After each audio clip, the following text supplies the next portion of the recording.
Progressive Magazine, exercise number 1, May 2022, at the rate 100 word per minute, 400. So be ready, start. I read yesterday that my friend and old colleague Jayaprakash Narayan has said recently that I should help I forget his words in establishing or in developing a strong opposition to the Congress. This is a very strange request. I believe completely in any government what it might be having a stout critics, having an opposition to face. Without criticism, people and governments become complacent. Stop. The whole parliamentary system of government is based on such criticism. The free press is also based on criticism.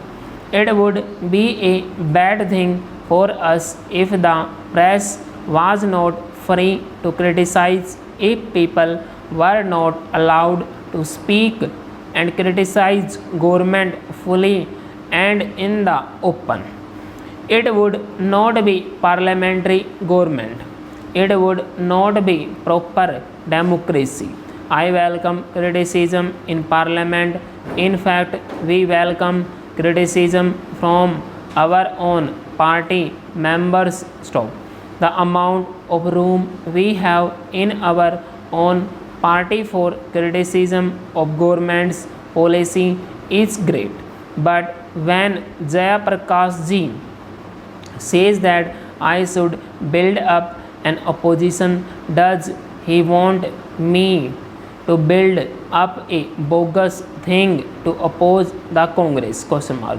What value or what virtue will that have? Question mark. With all respect to Jayaprakash ji, the example is not a good one. There was no democracy in Turkey, real or even unreal. It was a dictatorship. Stop. Does he want that kind of thing to happen in India? Question mark.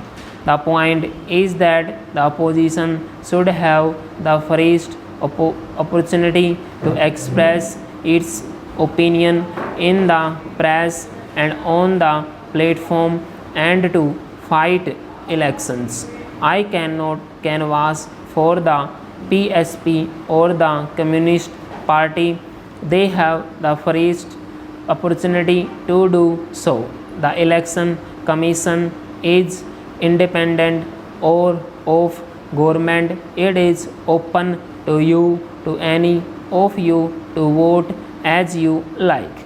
You know that there is no question or pressure for coercion to stop. I do submit that we in India have a greater degree of freedom in elections and in things other than elections than almost any other country in the world. There may be a few countries which have the same freedom as we have, but a far greater number of countries in the world